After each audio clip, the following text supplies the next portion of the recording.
see, Jorge, I feel so much better with a little hat on, although, this isn't my favorite side to wear a little hat. Hey, it's me, Wilma Fingerdoo, with the Fingerdoo review of RuPaul's Drag Race España, Season 1, Episode 4, and I would just like to kick things off by thanking some Redbubble models. First up is birthday boy Jason modeling the t-shirt that started it all, Lar D'Souza's Jorge, drink me, not now.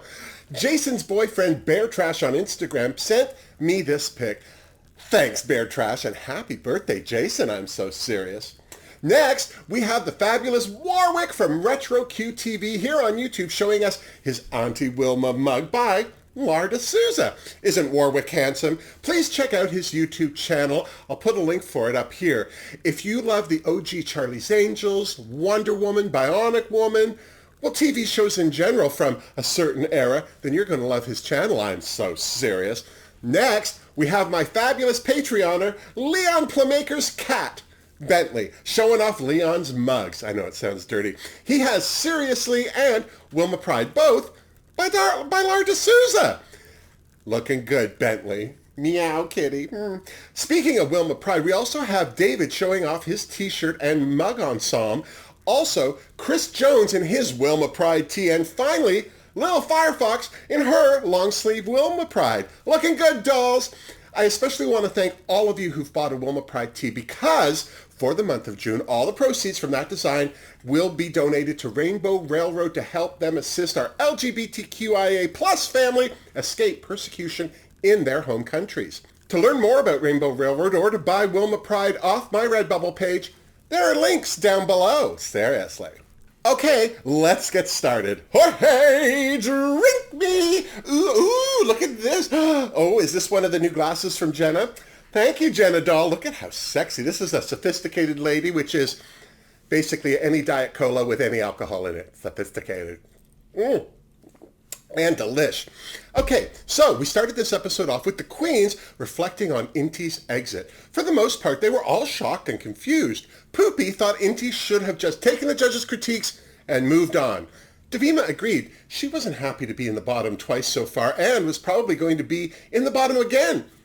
But it's part of the game. Confusion aside, the queens all moved on by congratulating Sagittaria for her first win of the season. And although she was also feeling badly for Inti, she agreed that the show must go on. Clearly, she's looking at the whole situation as one more queen out of her way because she's winning this. Well, good for her. Look out, Carmen, is all I'm saying. Seriously. Carmen, on the other hand, was definitely feeling the sting of going from top to middle, and she did not like it. Although, why she took it out on Davima's eyelashes is beyond me. Mark my words, those two will either kill each other or sleep together before this is all said and done. I said mark it down. The next day, the queens entered the workroom in an homage to Spain's synchronized swim team. I still don't know why. Poopy was hoping for a chorizo serrano ham eating contest.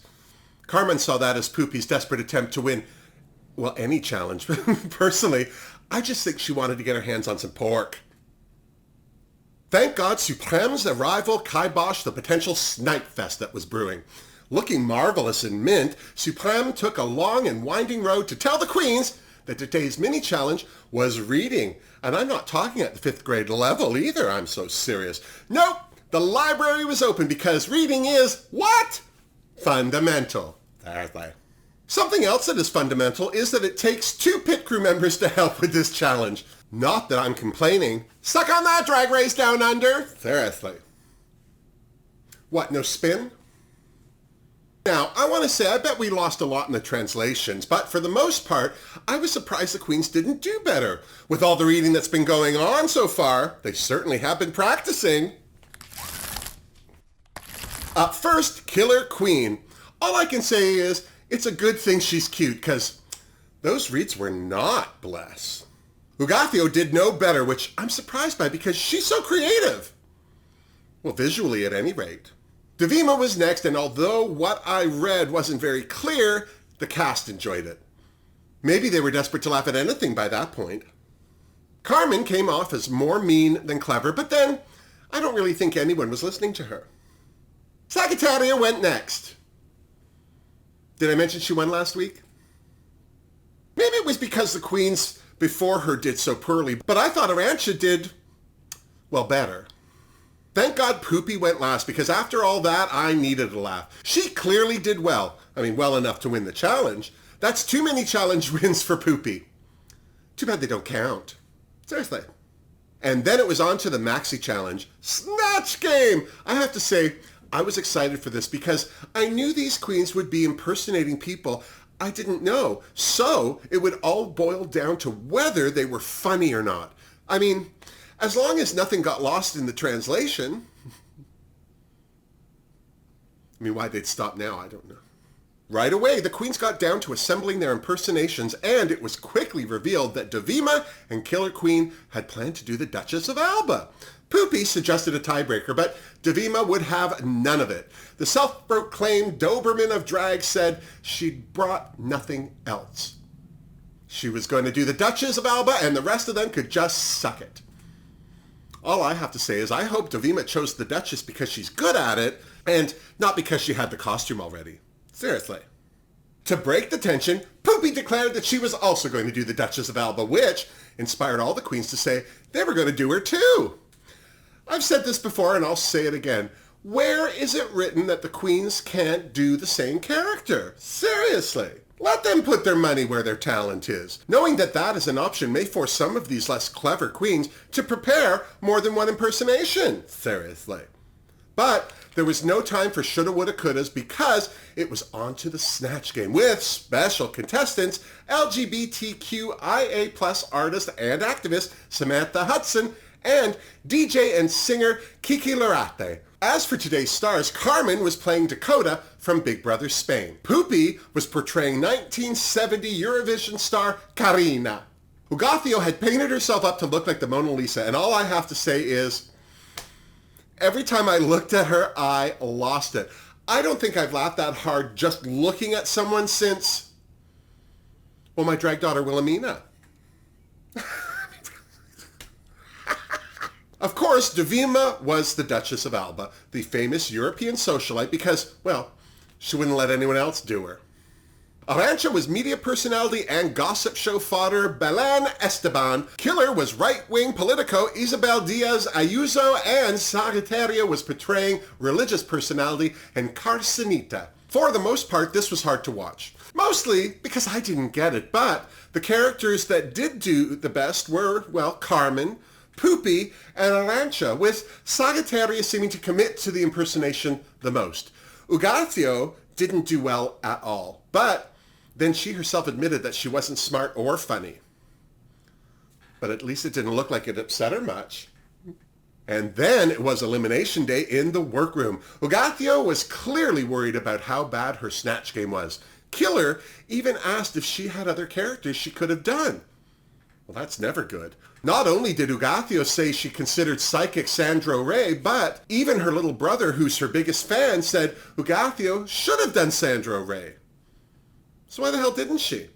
Obviously, Ugathio loves her little brother very much. She shared a letter he'd written him, which of course was very emotional because in it he said how much he loves Ugathio and that no matter what happens, in his eyes, Ugathio's already the winner. No. Of course, this started a conversation about families between the queens. Davima was glad to be raised with a brother and felt that he helped his parents learn to support her. Carmen's mother was very supportive as well, though she was worried that Carmen had to work at bars at night.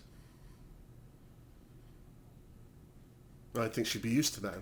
Arantxa brought up the issue that telling your family that you do drag is like coming out of the closet again, but in a lot of ways it's harder. Most parents have a hard time understanding why their sons would want to dress up in wigs and heels. Thankfully, I think that RuPaul's Drag Race is doing a lot to reduce that stigma between parents and children. The queens certainly felt the show helps people realize that drag isn't just a job, it's an art form. Seriously. And then it was time for the runway. Supreme was serving up some Joan Collins Dynasty realness. Anna Locking looked lovely in her lavender gold shimmer bodice. By the way, shimmer bodice was my drag queen name in high school. Javier Ambrosi looked stupendous in his striped shirt. His husband, Javier Calvo, looks sweet in his summer sweater. And joining them on the judges panel this week, Spanish singing star Bad Gyal, looking, well, beautiful in graphic machino blue, just saying. This week on the runway, Drag Race España held their first ball. Category 1, Trashy Chic. Carmen Farella looked fabulously trashy in her pink track pants and fuzzy bra. In fact, I was impressed that she not only wore that outfit, but owned a wig like that as well. Fingerdoo for Carmen, seriously. I also gave Sagittaria a fingerdoo as well, mostly because, well, I'm a whore for a leopard print bustier, seriously. If this category wasn't trashy chic, I don't think I'd have given Killer a fingerdoo. But, to be honest, she was the trashiest of the bunch so far. Good for Killer. Arancha's pink baby spice fantasy was one tough baby. And that baby got a fingerdoo. Dovima's trashy chic was more Italian Vogue than Bar Babe. She looked good, but too good for a fingerdoo, I hate to tell you. Ugathio looked fabulous. I would never have recognized her if her name wasn't on the screen, so of course I gave her a fingerdoo. Poopy's trashy girl was trashy enough even before she let that right titty swing free. But that free swinger put her over the top for a fingerdoo, I'll tell you what. Next category, aggressive executive. Carmen was first, and I have to say, her jacket was too fashion for an executive. Plus, well, she wasn't wearing pants, which I feel was more aggressive than the category required. So, fingerdoo for Carmen, just saying. Gotta cover that up. Sagittaria's beige executive was perfectly aggressive in that cape. So, when she whipped it off and let her butt hang out, it ruined the fantasy for me. And the category. So, fingerdoo for Carmen as well. Unless that's just how aggressive female executives go around in Spain. I don't know. Killer Queen was giving us all kinds of Joan Collins dynasty realness, which is as aggressively executive as it gets for me, so fingerdoo for Killer. Arancha's executive looked more like a private school mom to me. I feel like if she tightened up that hairdo, she would have nailed it, so sorry to say, this was a fingerdoo as well. By Dovima's aggressive executive's teeth, she was either a man-eater or from the Ozarks. Not that I didn't like it, but this was too far out of the category for me. Again, it was the lack of pants. So fingerdoo.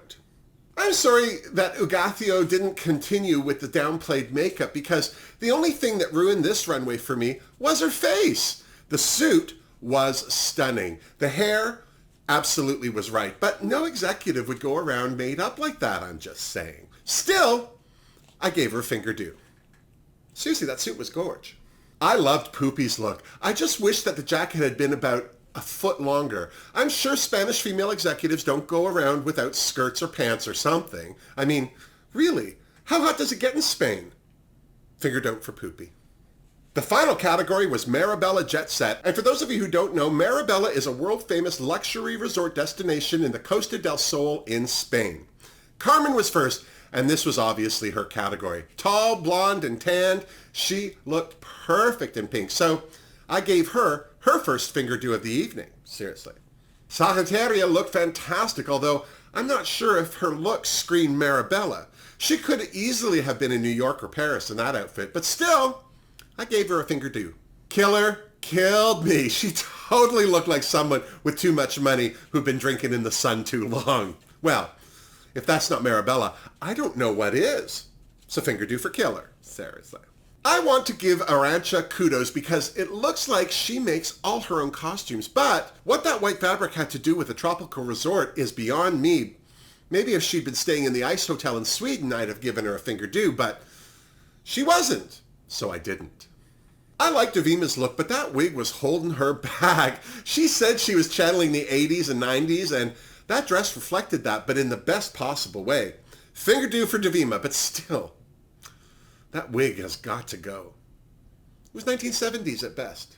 Ugathio nailed this look for me. The headscarf, the sunglasses, the yellow. Delicious! Fingerdoo for Ugathio.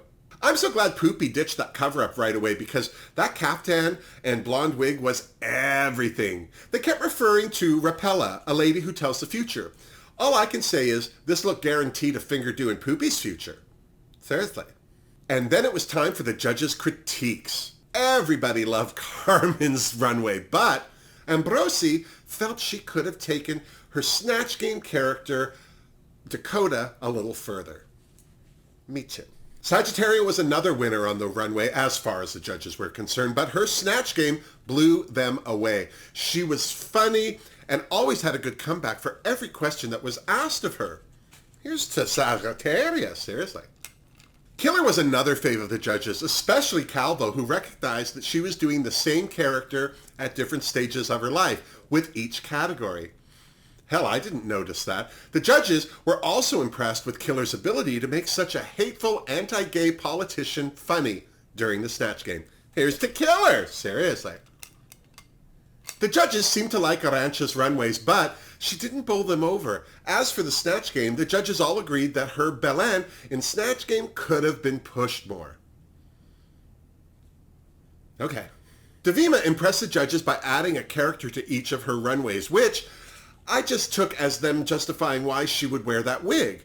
And her performance in Snatch Game was just as impressive. I guess she only brought the one character because, well, she knew she'd nail it.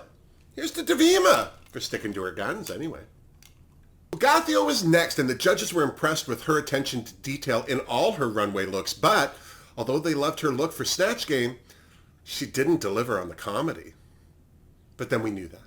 Poopy was another fave of the judges. Her runway and her Snatch Game were perfection, and they all praised not only her acting abilities, but her skill at telling a story with her runways as well.